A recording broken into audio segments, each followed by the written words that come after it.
once again to Kray Z Comics and Stories. It's me, your charming and delightful old Uncle Rap Bastard. And at the other end of the series of tubes and wires that we call the internets is not Joe Kray Z Rider. How you doing today? What do you mean? Not what do you Joe. mean? What? Not Joe? I'm not. Yeah. eBay's. Instead, it's Dangerous Dan Mohr. How you doing tonight, Dan? I am doing wonderful, and you know why? Why I'm doing wonderful? Because I'm angry as hell, and I get to tell people about it. That's right, kids. Today is Festivus, and we begin the celebration of Festivus with an explanation of that holiday right here. Many Christmases ago, I went to buy a doll for my son. I reached for the last one they had, but so did another man.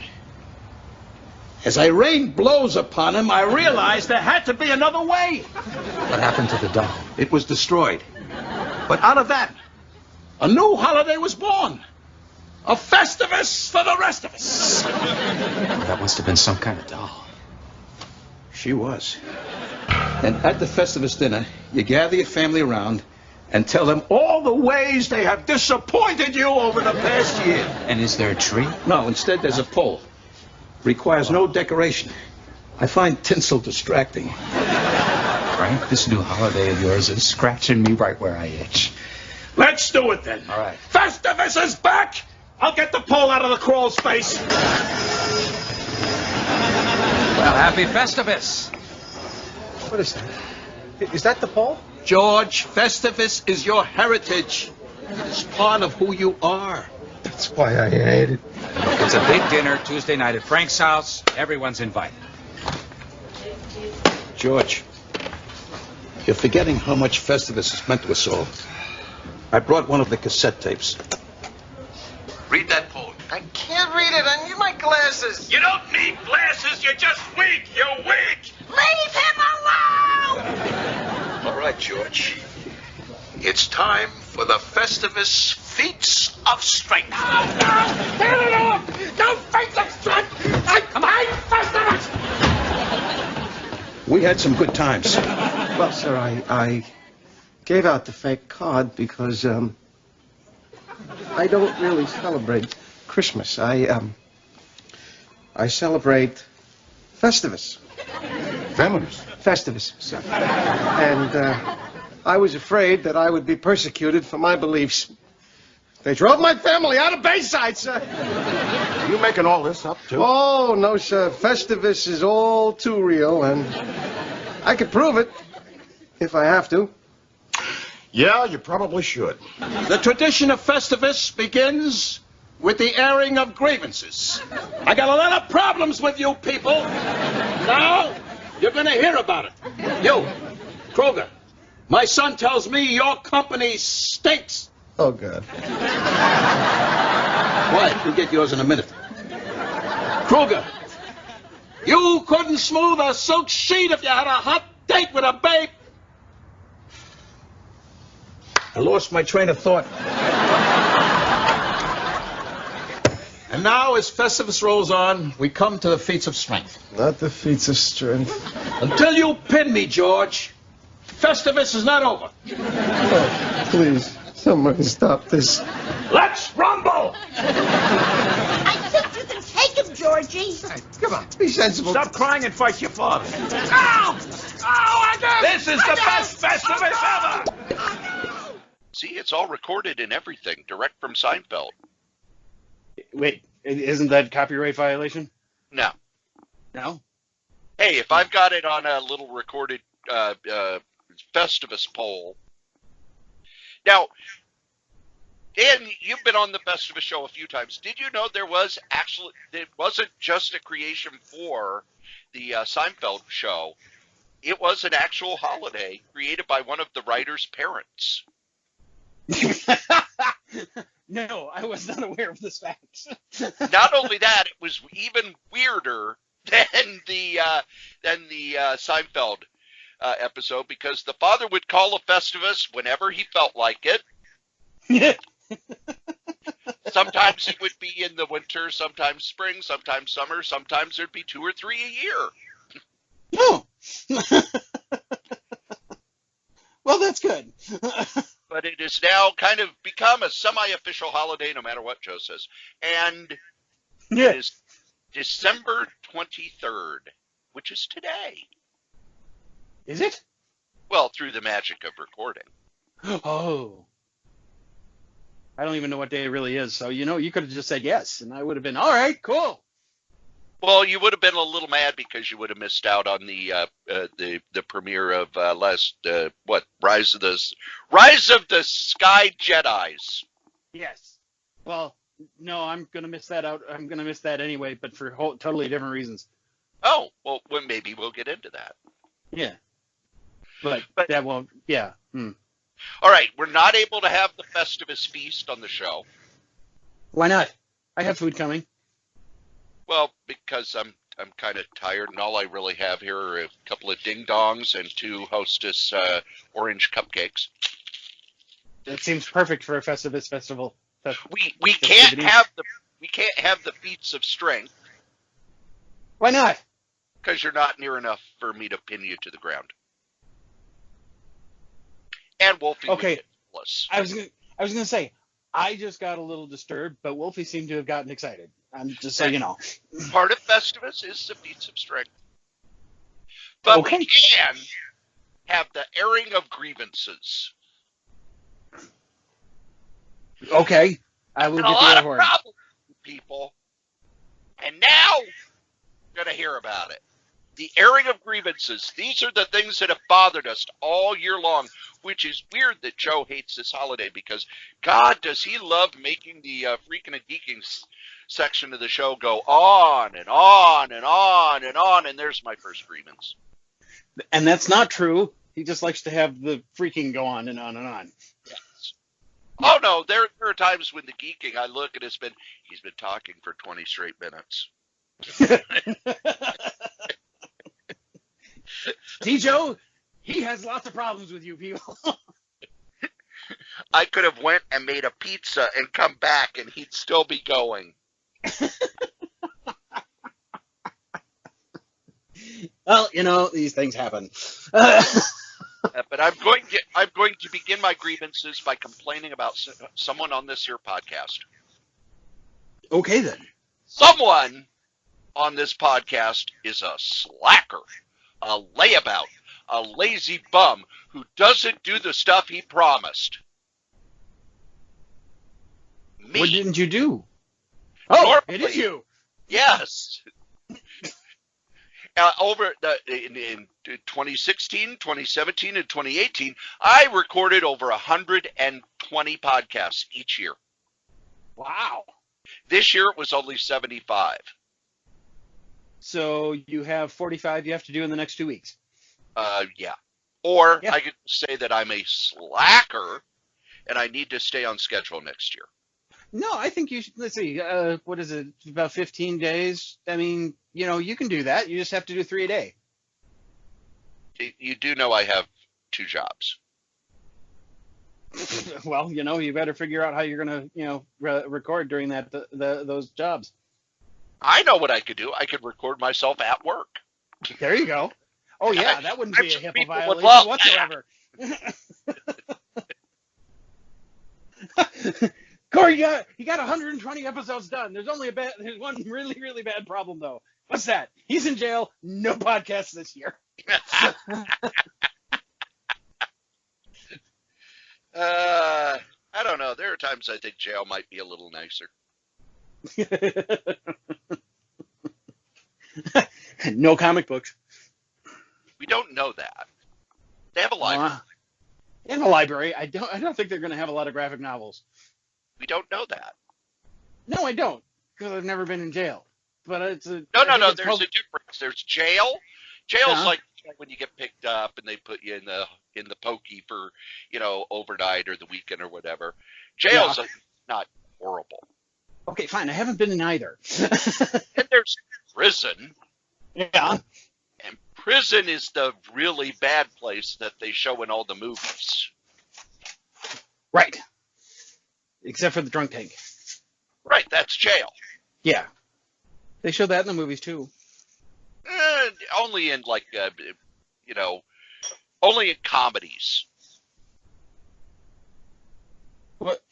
Only in comedies? Yeah, you don't watch a crime movie and at the end of it they're like, well, guys, you're going to the county jail and we're going to hold you there until the judge sees you on Monday. No. They cut to the people in prison. It happened in The Dark Knight. Huh. I don't remember that, but that doesn't surprise me. Yeah, no, they held him in county because they didn't want to bring him to, they didn't think he'd survive in the actual prison. Me either. Yeah. No, okay, but for different reasons. There is that. He would have been hated and killed by the mob of people that, he was turning on, while you would just be loved. No, I would just be hated and killed by people for no good reason. I don't make a good first impression.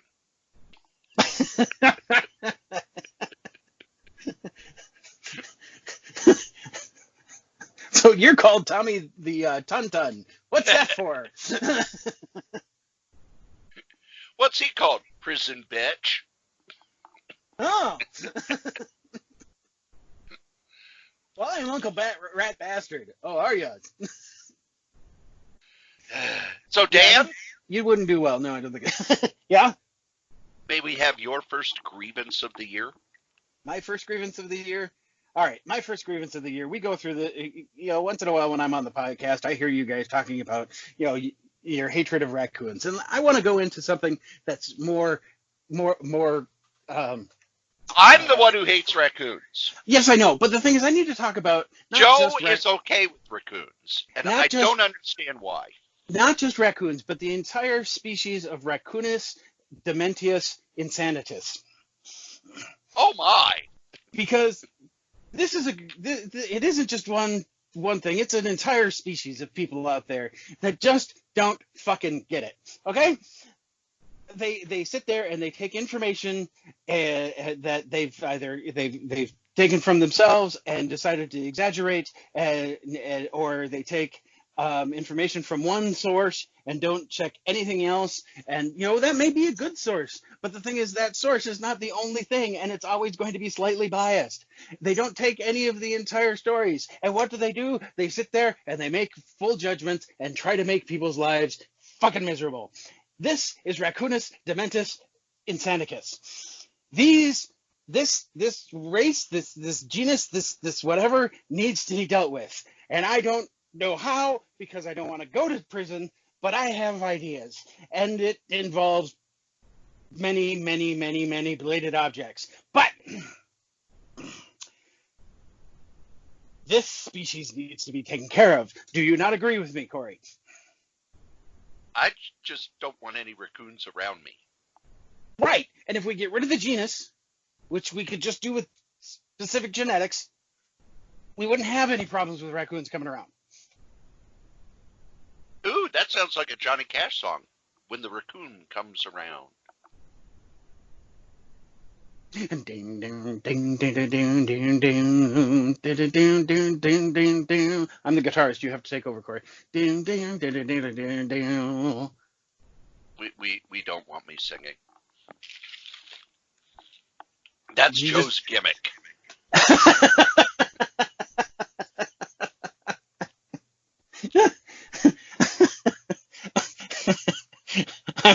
When we hit the music, I want to hear him singing the song now.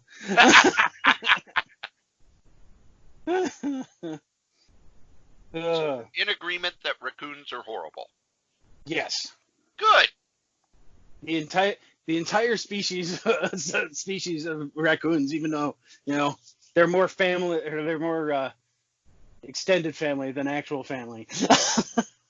So yeah, that's my grievance, because you know what? They fuck up everything. I have another grievance, and this is about DC Comics.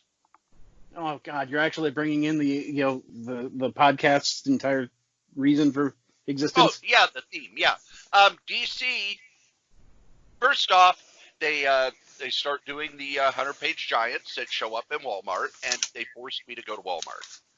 Yes. Now these 100-page giants are really cool. Okay. It's 100 pages of comics for $4.99. The Batman one had a story by Brian Michael Bendis, which was awesome. The Superman one had a Superman story by Tom King, which was amazing and the best Superman story in years. Okay.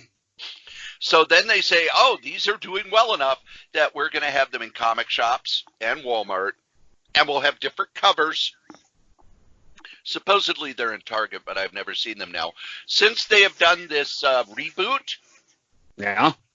they're late. They're canceling them at the last minute. Really? Oh, the DC War one shot canceled at the last minute. I forget the Teen Titans Go #2 canceled at the last minute. Okay. Do they have reasons behind this, or did they just cancel it? Nope, just canceled. Huh. And other than the 24 pages in the front, it's all reprints. Right. How can you be late with a reprint? Hold on. I'll come up with something here. The other thing the reprint people are doing is they'll announce a book. Uh-huh.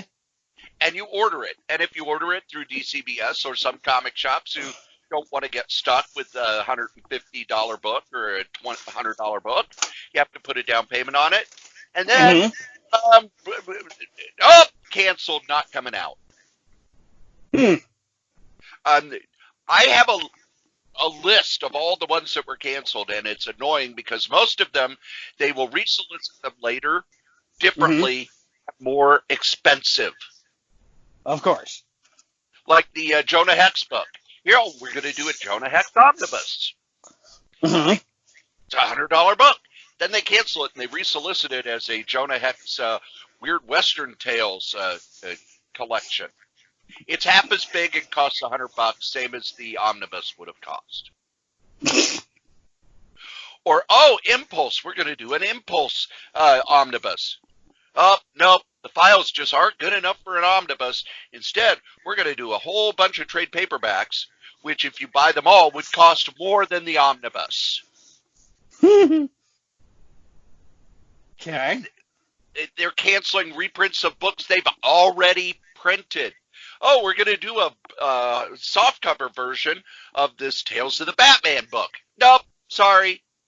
Oh, the hardcover's been out of print for 3-4 years, and it's going for $300-$400 on Amazon and eBay. We were going to do a trade paperback of it, but no, decided at the last minute. Fuck that. We're going to reprint all of the Batgirl of Burnside, which was so popular that other artists started doing the same sort of thing with their books. It hasn't been reprinted in a collective volume before. Orders came in, and these orders are really great. People want this. Oh, wait, no, we're not printing it. Fuck you.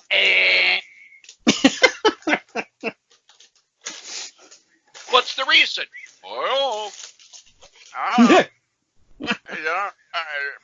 We don't know. Yeah. So, DC, whoever's in charge of your collected editions now, I know that the person who was in charge of it for 25 years made a couple errors, and you let him go. Person who's in charge of it now has made more errors in 1 month than that person made in 25 years. Good job. Dan? Yes? Your turn. All right, well, let's stick with DC. This year, well, actually, let's do a couple. Oh, man, I just realized there are 2 from DC, and now we got to decide which one to do first. You know what? Let's just go with the new Watchmen story that they were doing, Doomsday Clock. No, not Doomsday Clock. Doomsday Clock. Yeah, Doomsday Clock. Okay. Started about the same time as the Dark Metal series. 2 years ago? Mm-hmm. 2 years ago. Okay, it was a 12-issue series. It's not done yet. What the hell? To me, 12 issues is 12 months and should be 1 year at most. But we're going on to 2 to 3 years now? to get a 12-issue series out that is supposedly very important to the entire universe of And DC, which we've moved on from. and has tie-ins to all these other books that they finally said, I guess we can't do the tie-in anymore. Yeah, this seems problematic. Plus, at the same time, you know what? I really want the stories done faster than this, because I start to lose interest, or not necessarily interest, but I have no idea what's going on. Not because it's too complex, which is a whole different story, because that goes into Final Crisis, which just confused the fuck out of me. But this one, it's like, okay, well, the last one I read came out 12 months ago. I don't know what the hell's going on. And Watchmen alone is a complex, complex story, but it's usually, at least you're able to follow it if you can actually read it on a semi-regular basis. What the hell, DC? No. Cory, what's your next one? I hate comic book fans. Yes. Comic book fans, Star Trek fans, Star Wars fans, sci-fi fans, all of them. I hate them all. Now, Yes. do I hate all of the fans? No. But all of the ones on the internet and all of the ones I talk to, I hate you because you hate the stuff that you're fans of. Oh, Last Jedi was the worst thing that's ever been made, and I hate it so much. And anytime anything Star Wars comes up, they have to insert their opinion that Star Wars The Last Jedi was the worst thing that's ever been made. Or Star Trek. Oh, Star Trek Discovery. All this social justice warrior crap. And the first time I heard that, I went, wait a minute. Star Trek is always been social justice warriors. Yeah. Always. It had the first interracial kiss on national television. It told stories about how war was wrong, bigotry is wrong, violence is wrong. It made fun of fascists. It made fun of the Star Trek has always been a bunch of nerdy liberals who are traveling around the galaxy trying to make things better. Wait a minute. What interracial kiss? Trek had Kirk and Uhura. Oh, between a black woman and an idiot. Got it. To the point where I would like to point out there were some stations in the South that did not show that episode. Really? Really? Good God. Yeah, okay, I guess I shouldn't be surprised, but at the same time I am. Not only that, we're living in a time now where that's not a big deal, but I've listened to Don McGregor talk about how he had to go to Stan Lee to get approval to have an interracial kiss in Black Panther. Uh-huh. Because they were scared that Southern stores wouldn't put the book out, and the way he got Stan to do it is, hey, Stan, don't you want to be the first comic book to show this? And Stan always wanted to be saw as a trailblazer, and that's how he got Stan to approve it. Huh. Okay. Oh, these comic books are all social justice warrior crap. Well, don't read Superman, especially in the early days when he was beating up mine owners and landlords and... Yeah. Obviously, they also didn't hear the villain Bloodsport. But just because you get butthurt over something, oh, they had an Asian woman in Star Wars. Fuck you. See, this, by the way, these are members of the Raccoonist. Yeah. This is what I'm saying. These are the people that need to be taken care of. I didn't know that the people who bellyache about Star Wars all the time were raccoons. Well, they're Raccoonist Dementius Insanicus. Oh, okay. Which is, it's like I said, it's a genus. It's not an actual raccoon. It's just kind of that genus. But the thing is that that's the type of shit I'm talking about. Is that they get butthurt and then, have to go off and just, yeah. But I'm going back to another one. I was just, that I'm just I'm doing the comedy thing, going back to the callback. Oh, the callback. Okay. Yeah. But look, if you don't like something, that's okay. Yeah. Joe and I do reviews all the time. Yeah. And in the review, we say buy, borrow, ignore. Yeah. If you like this, you should buy it. This is okay. Maybe borrow it from the library or buy it if you're interested in this. Ignore, it's not very good. Ignore it. Yeah.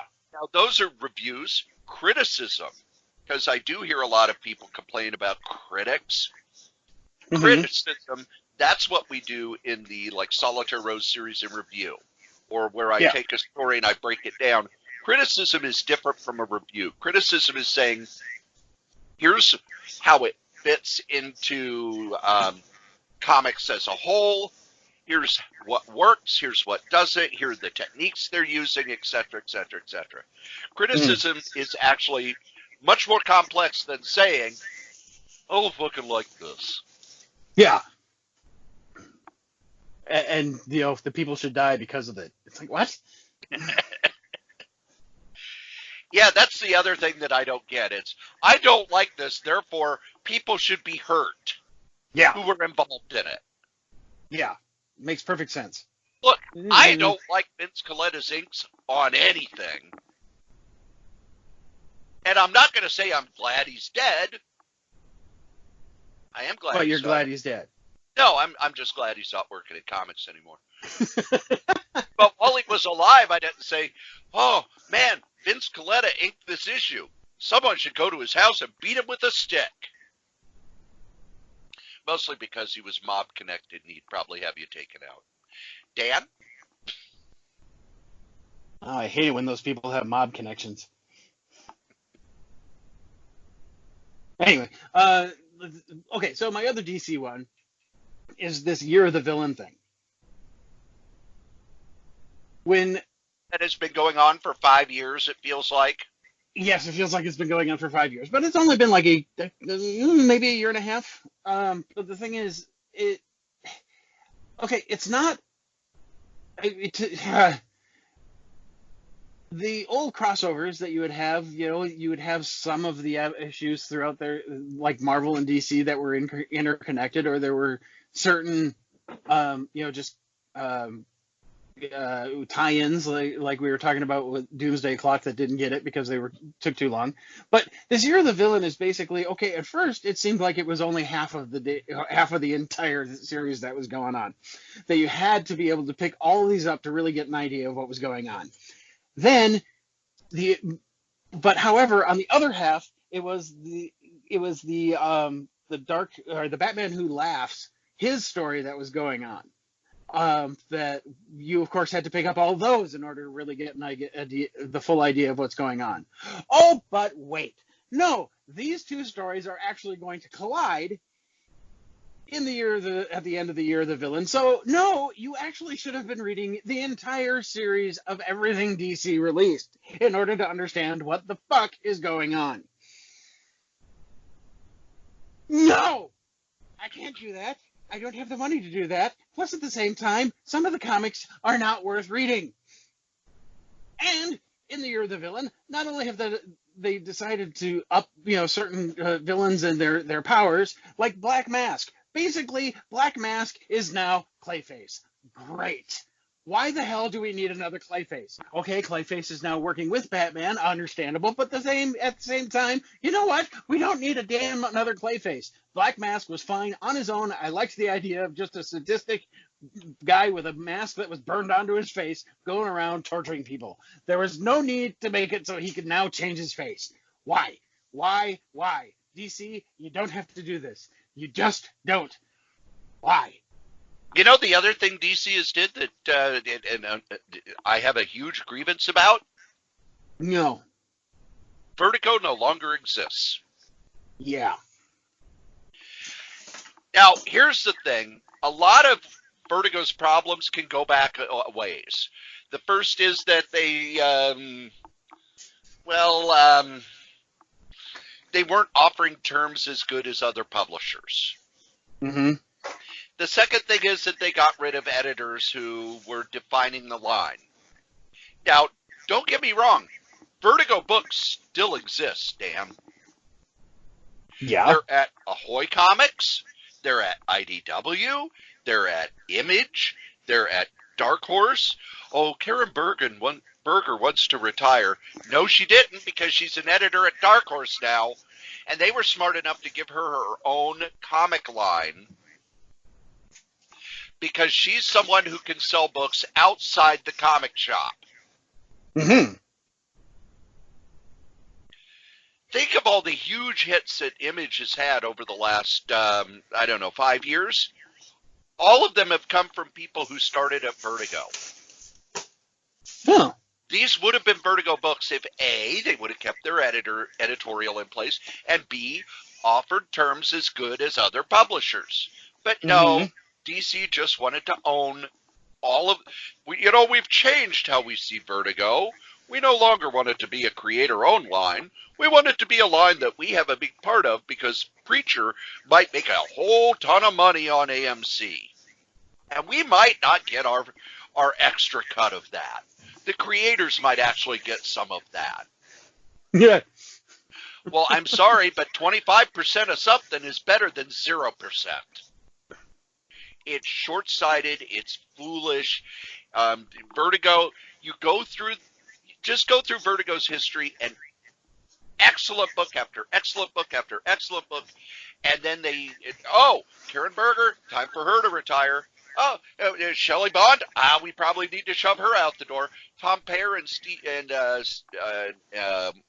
Mohr, you show them the door too. They're all successful other places. And now DC's got the Joe Hill line, which is like a whole bunch of Vertigo books that are owned by him, that are all limited series. And when the contract is up, they're gone. At least we can say, in total honesty, DC isn't the only company that's this short-sighted.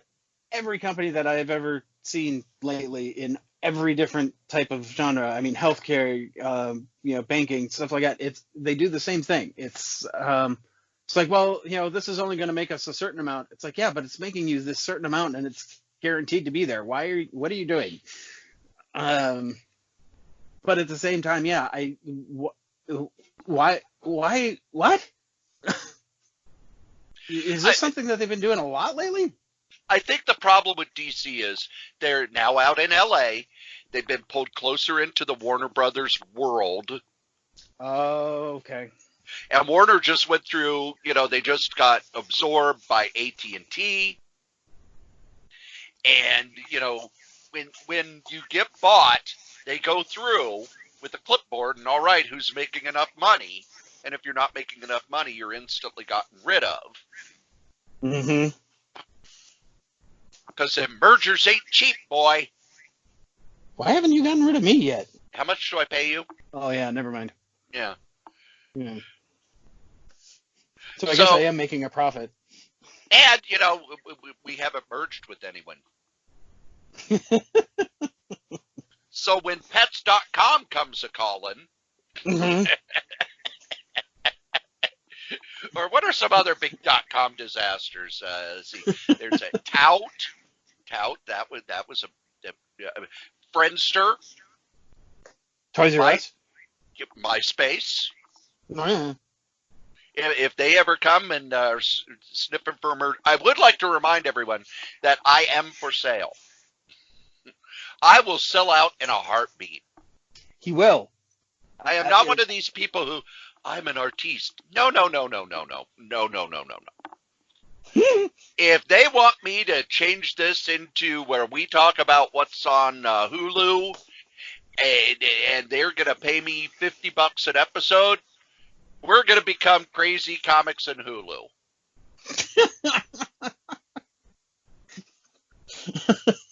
Crazy Hulu and stories. There you go. Oh, and you need to have a dog with attitude. Oh, that's no problem at all. Wolfie, you're not a wolf anymore. Right. Bark. Oh, I am so for sale. Along those lines, Marvel had two lines that I absolutely loved. Icon was their creator-owned line.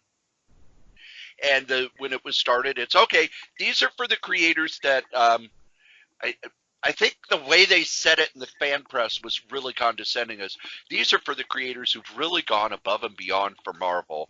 We're going to allow them to have their creator-owned stuff published by us. And what it really was, it's okay as you're negotiating your contract to try and keep you from running off to Image. It's okay. You write this many books for Marvel, and we'll co-publish this stuff with you. Yeah. That's where Kick-Ass came from. It's where Powers went to. It's where you had a bunch of, and now that Bendis. Any good ones? Kick-Ass was amazing, man. Well, I only saw the movie. Oh, the comic was 100 times better because it was much, much, much darker. A lot of shading, huh? Oh yeah. And I mean like Twitter shade, not extra Zipatone John Romita Jr. Powers was really good. Scarlet was really good. Brilliant was great, but they only did like 2 issues, and then Brian Michael Bendis and Mark Bagley lost interest. Oh yeah. But now, nope, no Icon books. Max was another of their lines. I love Max. Max was Marvel's adult line. Oh, that Max. I thought you were talking about Max, the big purple guy. No. Alias, Garth Ennis's Punisher, all these great books came out through Max, and then the line has pretty much died, except whenever Garth Ennis comes back and says, I'd like to do a Punisher story. They go, here, do it. Well, I have this artist I want to work with from Eastern Europe who, we don't care.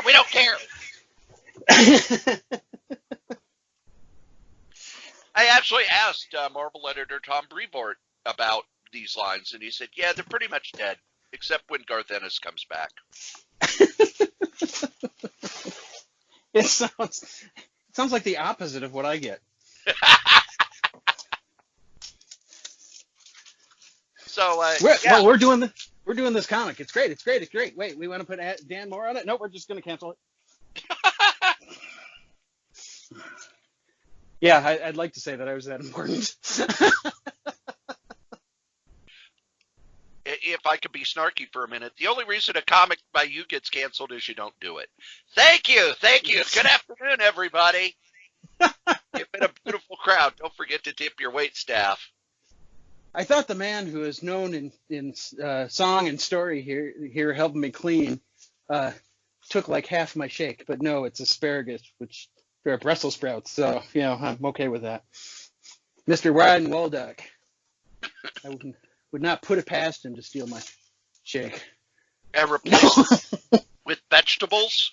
Yeah, with Brussels sprouts. I hear that Brussels sprouts are really good if you wrap them in bacon and then forget the Brussels sprouts. That sounds amazing. I would be fully behind that. You know what? I know you're a vegetarian, Cory, but if you would make those, I would trust that to eat. Well, let's remember, I have made bacon cookies. You have, and they are excellent. Your bacon cookies are amazing. And I'll let everybody know the secret for them. You just use a chocolate chip cookie recipe, except instead of chocolate chips, you take your bacon, you put it in the oven for a while, and then when it's about half done, you take, pecans and brown sugar, and put that on top of the bacon, shove it back in the oven to finish. Cut that bacon all up, and mix it into your chocolate chip cookie dough. It's that simple. You heard it here probably second or third, folks, because he's probably said this before on a podcast. Maybe. But I have looked and I've never seen that recipe online, so I can say that I am a baking creator. Ooh. I don't know if that means anything or if anybody gives a goddamn, but You're a baker-eater? I don't know what the term is anymore. All right. Insane, I think, is really... No. I take pills so that I'm not like that. Oh, right. Here, let me get the Rattler to prove it.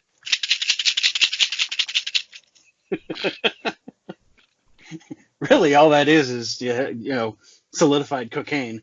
But No, it's actually M&M minis. oh, okay. Oh, that's your prescription. What's your? Oh my God, I'm having a bad day. Give him chocolate. Okay. Hey, these M&M minis look like pills. That's good enough for me.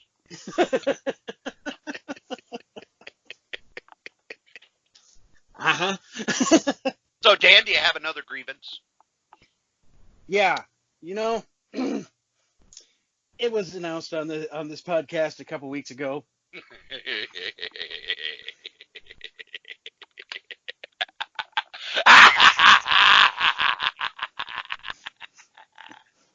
Yes. Oh no. I almost want to give you the joy of telling the world once again why No. I have this grievance. No. It's you. It's all you, baby. I have a grievance of the way that the biological system works, where a stepdaughter could possibly get pregnant by their fiance, and then have a smaller child show up in about 6 months, where I'm going to have to deal with it probably for a little while they get all their home situated, which means there's going to be a small thing in this household where I will be hiding as much as possible in the basement or anywhere. Hell, I'll sit in the car. I don't care if it's cold. Why are biological creatures going to be born around me? I don't need this kind of stress. I don't need this kind of thing. I don't need this little thing crawling around. It's not going to crawl around right away, they tell me. But you know what? I'm not going to trust it. I'm going to look up, and it's going to be crawling on the ceiling above me going, hi. Ah. You know what's so wonderfully ironic about this? Oh, God, what? Joe and I had kids long before we knew you. Yes. And you're the one who's going to be the first grandparent.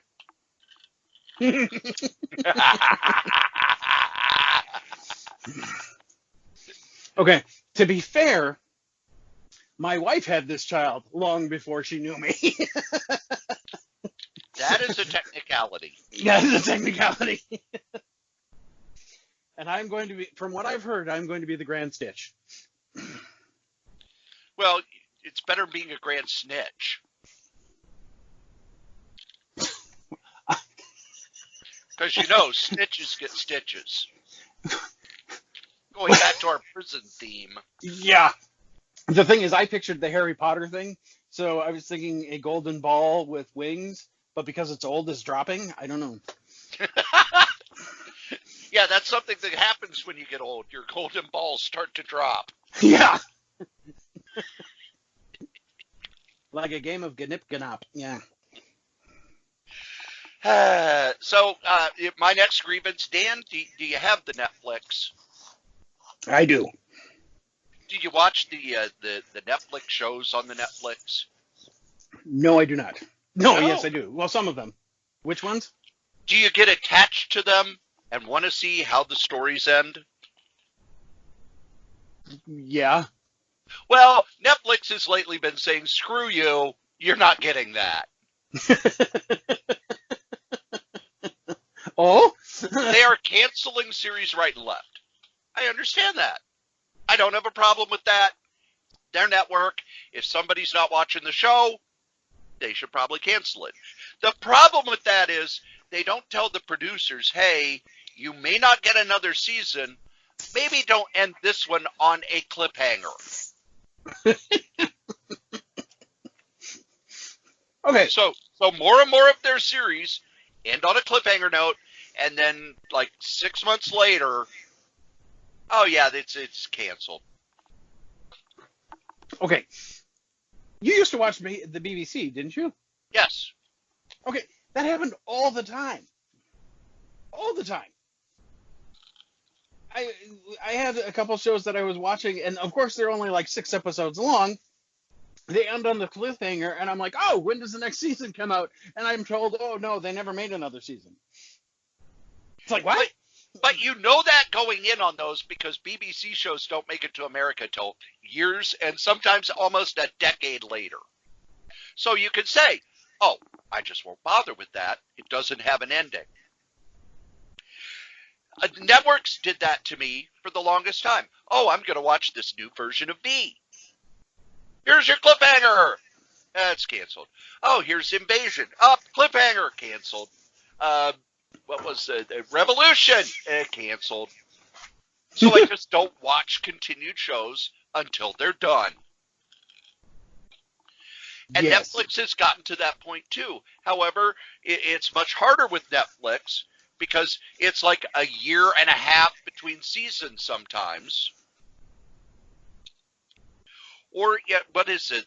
There was one series, OA, and I heard unbelievably cool things about it. So it's, oh, I'll watch that. Well, when's the next season? It was like 3 years later.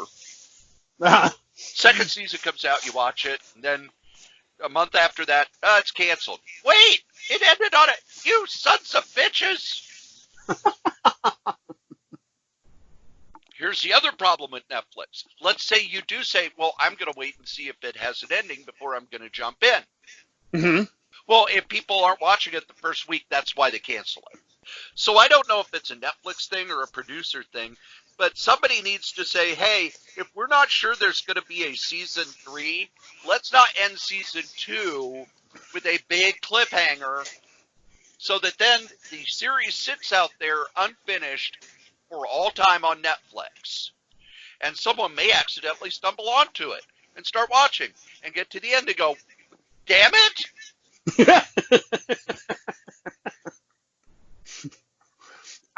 The first time that happened to me was I was watching in the 90s, I think it was the 90s. I was watching reruns of the Beauty and the Beast series with Ron Perlman. Okay, yeah. You remember that? Okay. Oh, yeah. So I'm watching it in reruns, and they were doing a marathon on this one. I don't remember what channel. But anyway, so I'm watching. It was towards the end of the series, and they did this one. As far as I know, they did this one on purpose. They ended it completely with an unknown. You don't know if the main character survives the last few seconds of the series, and this happens, and I'm like, oh my god! All right, here comes the next episode, and it's the pilot. I'm like, wait, what? Same kind of thing. But I think they did that one for the series on purpose, where it actually ended on a cliffhanger. All I know is that the last season of that show, you knew it probably wasn't going to stay around because Linda Hamilton was not on most of it. Yeah, that's true. And I still remember going, well, it's Beauty and the Beast without the beauty. So Linda Hamilton's kind of said, I could do this show or not. How about not?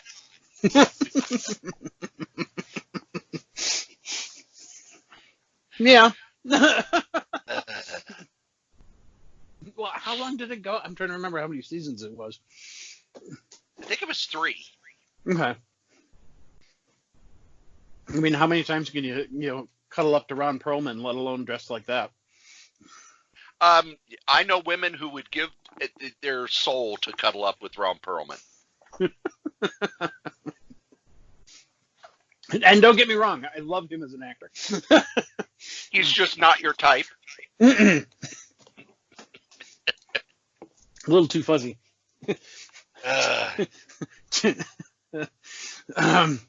Yeah, too many snitches. While we're talking about streaming, there's too much goddamn streaming. Yes. There's Netflix, and then there was Hulu, and then Amazon, and then Cheddar and Toaster and Shudder and your Rooster. and Go 90s. now there's so many streaming services. I swear, eventually someone's going to say, "Hey, we're going to put together a deal where you get all the streaming services for one price." What are you going to call it? Street cable? And if you do subscribe, and if you do subscribe, we'll throw in a bunch of streaming services you'll never fucking watch. Like Rooster and Go 90 and. But I started to make a list of, here are the series that I want to check out, And when I got to 10, it's like, I will never have time to watch all of this crap. Mm-hmm. Forever, ever, ever, ever, ever, ever, ever. Ever, ever, ever. So, yeah. So instead, I watch people talking about these series on YouTube. Yeah. So, Dan, what streaming services do you have? Okay. I have Netflix, Amazon, but that's because we have somebody with Amazon Prime in the house, and it just came with it. Yeah. We have Disney Plus, and then Hulu because it came bundled with it, and ESPN Plus that came bundled with it, which I will probably never use. Will anyone in your house ever use ESPN? I doubt it. I might, because I do actually like college football, but I don't watch it on purpose. I think there are certain people in your life you shouldn't tell that you watch football. Oh. I still remember one of your friends giving me a 20-minute lecture about watching football. Which one was that? Sam. Oh, of course. Okay. I got a 20-minute lecture about watching football, and at the end of it, I rather than engage, I just said, I also watch professional wrestling.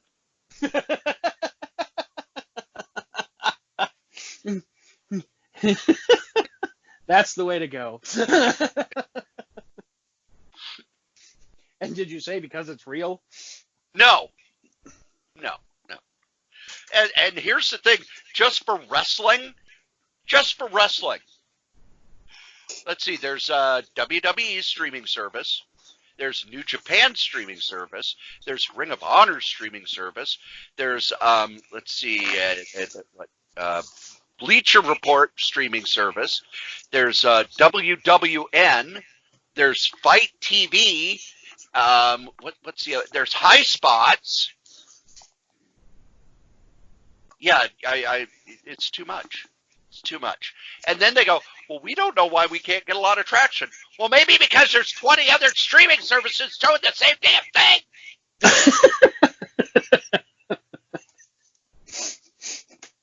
Wait, are they showing the same stuff? No, but come on, let's be honest. Okay, yes, they are. But one it's just indie promotion with a bunch of guys who, are in their 30s and make it to the gym maybe once every 2 weeks. Uh-huh.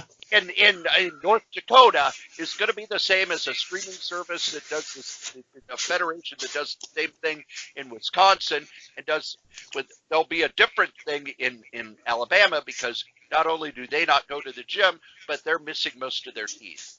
And I can say that because one of my favorite wrestlers, the Beer City Bruiser, one of his bits is that he will try to bite people.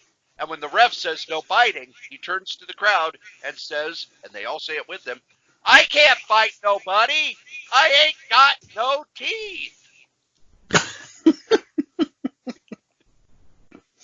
Uh-huh.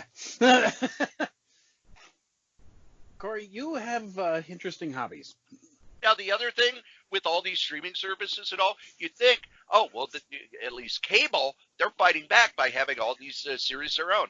No. I actually sat down to watch TV today. Mm-hmm. I had some time, and I've got a bunch of stuff saved, but I thought, why don't I just put something on? I haven't looked through my cable lineup in a while. What are all these channels showing? You know what they're showing? They're all showing the same movies from the 80s and 90s. redone, or they're literally just the No, movies they're from just showing the same movies. The Paramount Network. We're a brand new network. Guess what? You're showing the movie. You're showing the Paramount movie. Do I really need to see Top Gun again? Oh God, no. Well, it's showing here. Oh, guess what? It's also licensed to this streaming company, to this cable channel, and this cable channel, and this cable channel. If you want to see movies from the last 10 years, boy, I love the Marvel movies, but goddamn, they don't need to be on every single night on FX TNT.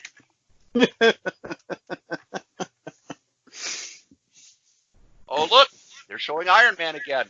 That's the 8th time this week. See, this is why I don't have cable. I need cable because I like watching pro wrestling and football. Well, yeah, but now you can get the streaming versions. No.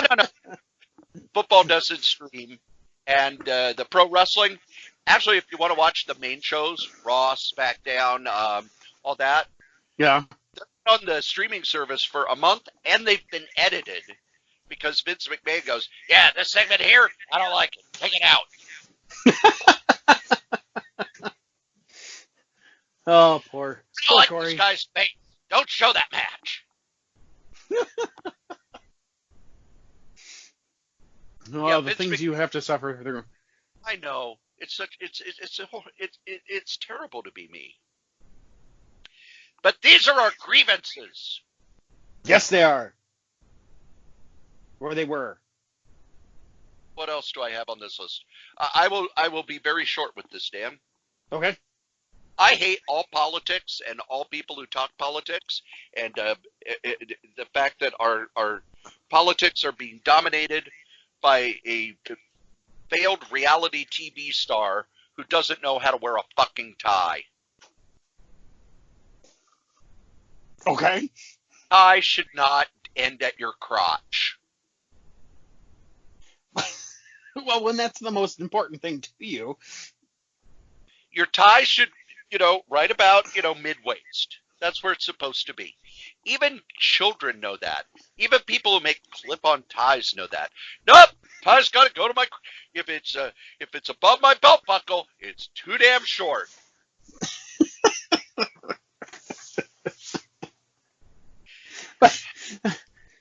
I tried to get Wolfie a tie like that. Unfortunately, it went well past my elbow.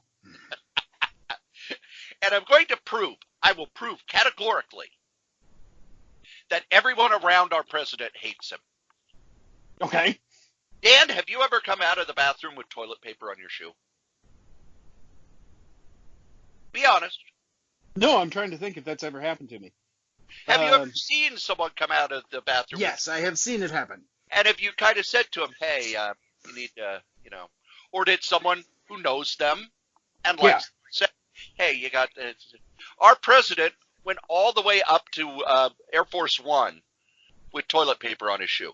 That means he went from the living quarters of the White House through the West Wing, through the Rose Garden, through everything else, and no one said, Mr. President, because they're like, look at that fucking idiot. You're going to tell him, nah, screw him.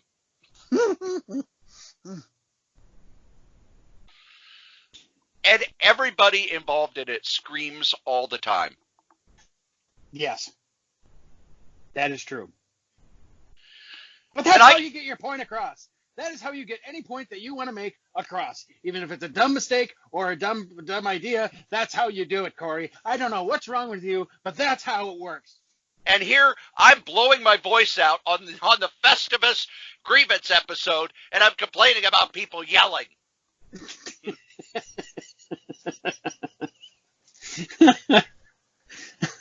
I just picture you at work on Monday. Welcome to what's the problem with your behavior? Good morning, everybody. Oh, I have to work tomorrow at 6 a.m. Hey, time to get up. What? I can't hear you. Okay. I heard death whispering in my ear this morning. No, that was just Cory. No, I don't look like Death. I look No, like yes. something Death brought with him in his suitcase. This is true. Well, we've reached an hour, so Dan, Yes. what is your final grievance? What is my final grievance? Yes. The one that has kept you up all week, all year. Seething with rage. Nobody loves me. You have 2 spouses. Well, yeah. If no one loves you, I think you've got bigger problems than a grievance. Well, I am everybody's grievance. Oh, okay. Yeah. You're the How about you, Cory? What's your last Cory? What's my last Cory? Cory, yeah, Cory. What's your last Cory? Because apparently grievances and Cory are just synonymous. But I'm a positive person most of the time. What? You listen to this podcast. I've got them all fooled. Oh, that's true. Never mind. Yes, he is a very positive person. You read my Facebook. I have everyone fooled.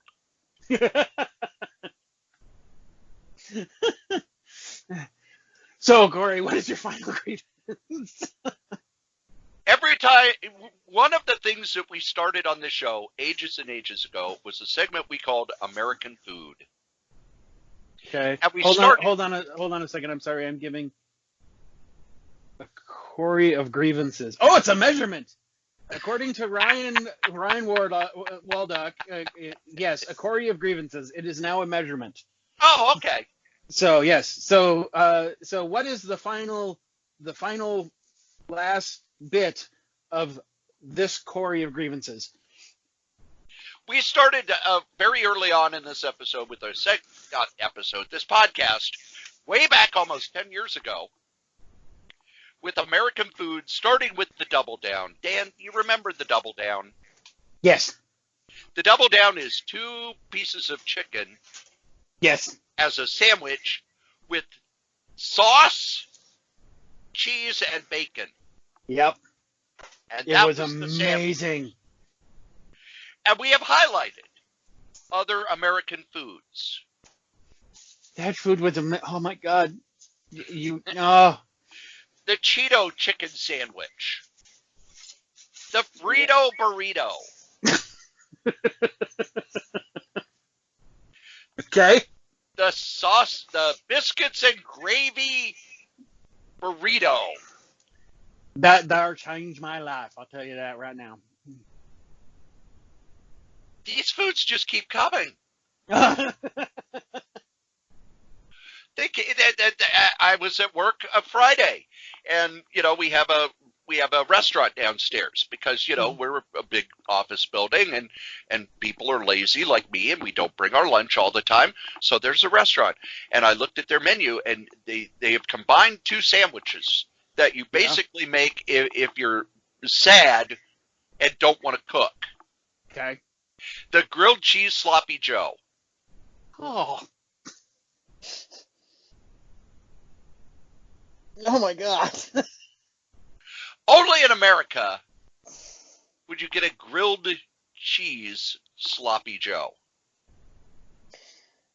Oh. Okay, I have to say that's much better than what happened at my place because my place went healthy and they got rid of my pop. But this is just horrific. A grilled cheese sloppy Joe? Yes. Oh. And every year at the Minnesota State Fair, they have a new list of horrible abominations that are mixed cuisine. Yeah. Like what was the one this year that made me Fruity Pebbles French toast? Oh god. Where the milk they use to make the French toast, they soak it in Fruity Pebbles first. Then they drain it, and they mix it with the egg and put it on the bread. And then they put the mushed, gross, wet Fruity Pebbles on top and fry that on top of the bread as a crust. Oh my god. And when you wake up from the sugar coma, they have removed your foot for diabetes. Oh, good God. Sounds horrid. And then not only is the state fair like that, but every year it's like, oh, baseball season starting. Here's the horrible things they're doing for baseball stadiums. You know, there was the hamburger which had a glazed donut for its bun. Mm-hmm. Well, now they've done where it's a hot dog inside a glazed donut. Oh. Okay. You name two foods, and someone has tried to put them together for horrific Frankenstein monsters of cuisine. Oh. Yuck. And we get those stories on the news, and then 10 minutes later, they show the people, you know, where they don't show their head, they just show the huge torso. Americans are fatter than ever. Gosh, I wonder why. Oh, man.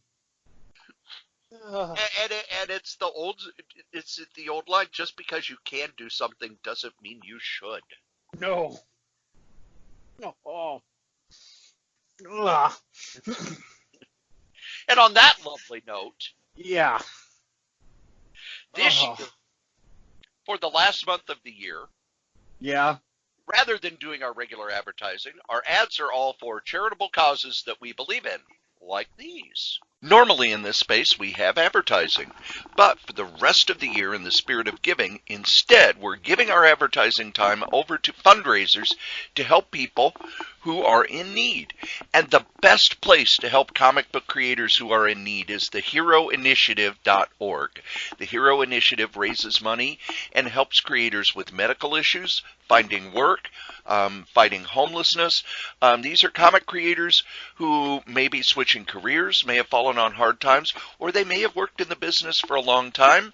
And as you know, comic book companies, everything there is you're paid by the page. It's not a salary. It's not benefited. It's not with a retirement. So this is how we can help the creators who've made our lives better by their work.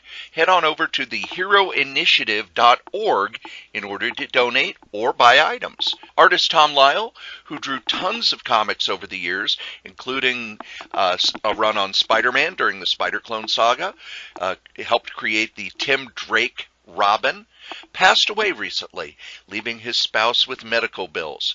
You can donate by going to GoFundMe.com and looking up Tom-Lyle to donate to help pay off those medical bills from his hospital stay. If you are a wrestling fan, you know who ODB is. ODB is a Minnesota gal who got out of wrestling and got into the food truck business. One morning she woke up and her food truck had burned to the ground. She is running a fundraiser at Indiegogo.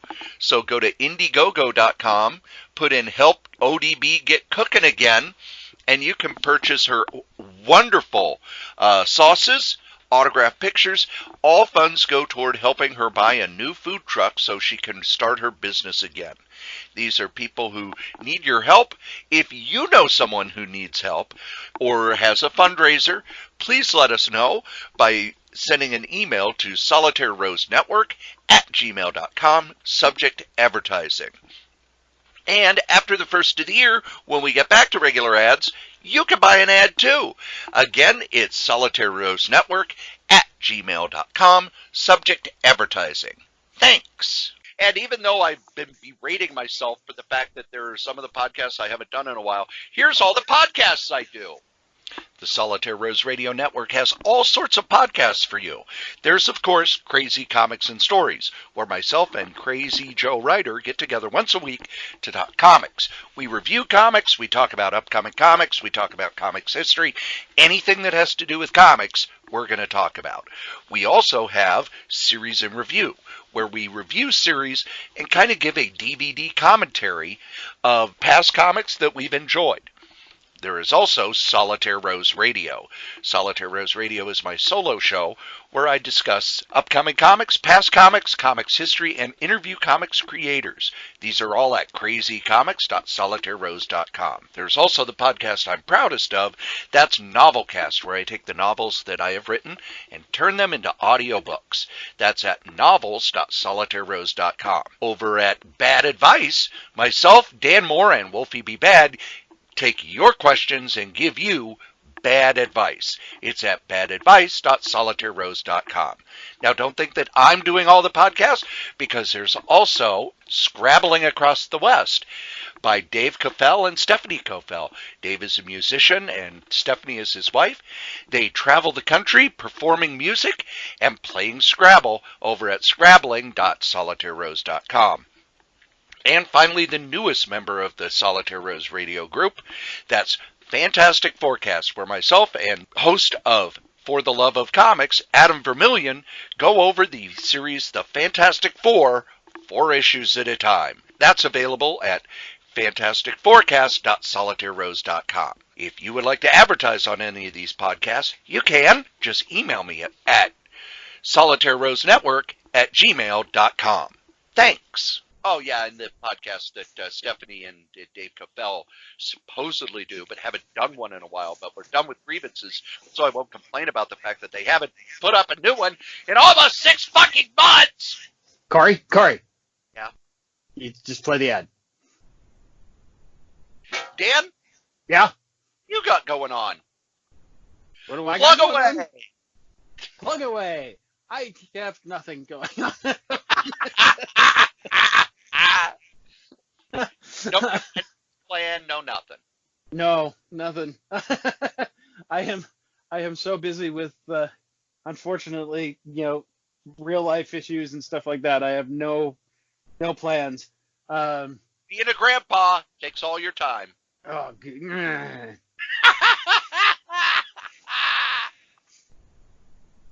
you're gonna love this for the next few years, aren't you?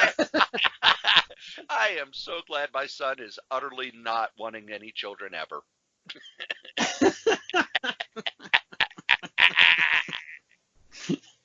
You know what? I'm going to find a way for it to happen. I don't know how, considering I don't remember. Even know where he lives now. I'll find out. Well, good luck with that. Because he doesn't answer his phone either. Well, not from you. You'll probably ask him for money. No. No, whenever I call, he's asking me for money. But I was out with my parents and sister, and he came along. They were up at Rochester, and he came along. And Mom was talking about, what do you do when, you need someone around, blah, blah, blah, blah, blah. He said, well, Cory, you probably call Mike, right? I go, oh, no. I call Mike if I want to talk to him in a month or so, because I'll leave a message, and he'll get back to me maybe in a month or so. He just kind of looked and goes, you're not wrong.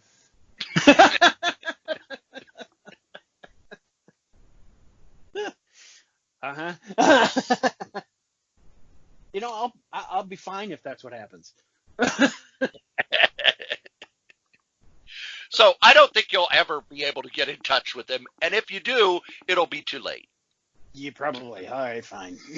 Fine. I'm going to dress Cory. God damn it. I'm going to dress Joe up in a baby onesie and give him a nook and just stick him in your living room. What do I care? I'm not home. That's true. See, child services is going to be coming to look for you. And I'll go, he's in his 50s. He can make a bowl of cereal on his own. He can make Fruity Pebbles toast. French toast on its own. There you go. He can go buy a donut and fry a hamburger.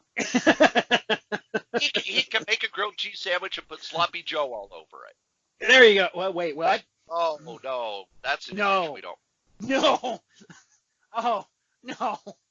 Cory, we have to have something else. We can't leave the listeners on that visual. Well, I do believe that you'll be going to at least one convention next year, right? Maybe. Which one? Convergence. Most likely, yes. And that actually is up in the air. how did the Holiday Geek Expo go? Oh, it went pretty good. It went good. We're still recovering from our location move, but it was steady, and people bought stuff, so that's always good. So everyone seemed to have a good time, and then people sold stuff. So some of the I know that you're asking for authors and artists toward the end. Who were some of the authors and artists you had? I don't know. I wasn't in charge of that. And who was at convention? I don't know. I don't know. I was drunk at the time. Yeah. It started at 10 in the morning. I know. I had to start drinking early. Exactly. Good God, getting me up on a Saturday, before 2. I just. Yeah, that's why we're recording this in 7 at night. Well, yeah. Hey, well, that Dan, and a bunch of other stuff happened. I'll be sleeping. Yeah, I wish that was the reason. I really do. No, I had to be out at the Mall of America at 8 a.m. this morning. Oh, God, why? I don't want to be out at the Mall of America anymore since Tim Horton closed. Dunkin' Donuts is taking the spot. I don't care. Gee, I'm surprised you're so upset. I mean, with the way they tasted, they had to go away. I loved Tim Hortons. Yes, I know, and I know your taste. Well, it's more memories than anything else because Tim Hortons is Canadian, and whenever I would go see my Canadian friends, I would stop and get Timbits. And they were much better back then, but I don't care. No, there was the Disney Store was releasing a special Star Wars pin that there was like 10 in the store, so you had to get in line to make sure that you could get one. And it's part of a set. Yes, it was actually for my roommate, but yes. So. Well, I would hate it if you had to get there early and you were number 12. Well, yeah, that would be annoying. I was number 6. Because my son is into that Warhammer 40K. Yeah. Yeah. So a couple of years ago, they had at the Game Designer Workshop stores. Yeah. They had a special day, and if you got there, the first 10 people were able to buy something special. Okay.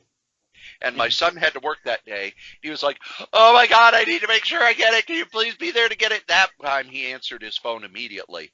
Of course. "Can you go get it?" And I'm like, "Oh." And he's like, "There's no, you better get there really early because it's going to sell out fast," and et cetera, et cetera, et cetera. Mm-hmm. So I get there a half hour early. There's nobody. Mm-hmm. Nobody. So I sit in the car. It was a fall day, so it wasn't terrible out. And I've got, satellite radio and, a tablet. So I was reading comics on my tablet and listening to my satellite radio. And I thought, well, when people start to get in line, I'll make sure that I get out. Uh-huh. Store opened at 11, still nobody in line, and the store wasn't open. Oh, jeez. 11:15, still nobody in line, and the store finally opens. I go in and, can I get this? Oh, yeah, here it is. Uh-huh. And I asked the guy, I thought there'd be a huge demand. He said, no, gamers don't get up before noon.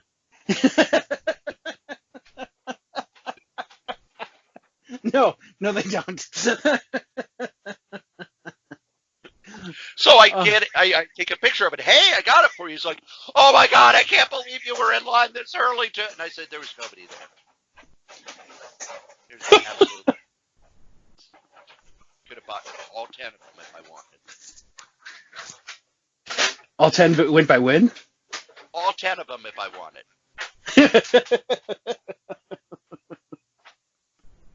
Because he already had the sign to put in the door that they were sold out. Oh, really? Yes. Nice. Well, Oh, we man. don't do what we normally do on our Festivus episode because A, Joe's not here, so we can't talk about the eBay. No. And B, it's kind of silly to do Freaking and Geeking when we just did an hour and 10 minutes of Freaking. That's true. And we don't do geeking on Festivus because that's not what Festivus is about. Festivus is about the airing of grievances. So, Dan, when will you see The Rise of Skywalker? Probably after the first of the year. Oh, I'm probably going the Saturday after it opens because I do an overnight shift at the group home. I get done at 7, and the first showing's at 8:30, so it's like, oh, I'll just drive down to the theater and be there for the first show. There you go. No, and we have our... many people there. Say that again? There won't be many people there, which I like. There you go. Yeah, no, the opening weekend of the Star Wars movie is the same weekend as our annual tea. Ah. Yeah. That ain't happening. So you can't sneak out. No. I don't know. There's a lot of people in your house during that tea, so I don't think they'd miss you. No. But it's going to be, it'll be like I'll be gone for 2.5 hours, and it'll be at 2 hours and 29 minutes, and that's when they'll notice. And so I'll get in trouble anyway. No, just come back with the jug of eggnog and say that you thought they'd run out of eggnog. So you still have to get some. Oh, hey, that's not a bad idea. See, there we go. Always there we go. And this won't play until afterwards, so they won't know until then, and then they'll get mad at me. Oh, they won't listen to this. No, they won't. I mean, you already said they don't love you, so. Yeah, and they don't listen to anything I do. However, well, believe it or not, kids. Oh, go ahead. I will say, tonight, my roommate Ishmael did look at me and say, when are you guys recording Bad Advice again? Because I have a bunch of questions I need answered. I've been asking that question for a year. I know. We'll talk.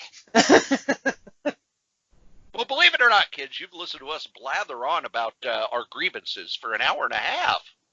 Ooh, we really hate people. And as we say every year and every episode. Uh-oh. The comic we like the least, we still like better than the comic that you like the most. Dan? Am I supposed to say something, or am I just supposed to say hit the music? You can say something if you want. You can help close the episode. You are the Joe for this section. So stuff your mouth and start singing about stuff. Right.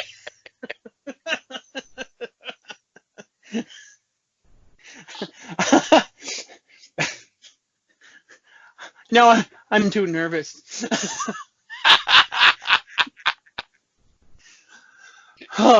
Next time this happens, I have to remember to just at least have one dad joke ready for the end of the episode. Yeah, you've only done this like how many times? I know, but I never prepare, and that's another grievance because people don't like it. But anyway, go on. Well, you don't prepare. Joe is proud of the fact that he doesn't prepare. I'm the Jerry Lawler of this podcast. I just show up and do nothing. I just show up and tell bad jokes, and Cory does all the heavy lifting. Yeah, thanks. For those listening, Joe did get out of the surgery. He's doing well.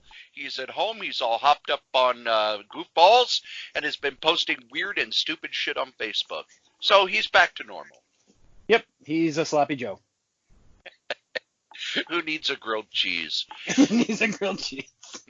Hit my music!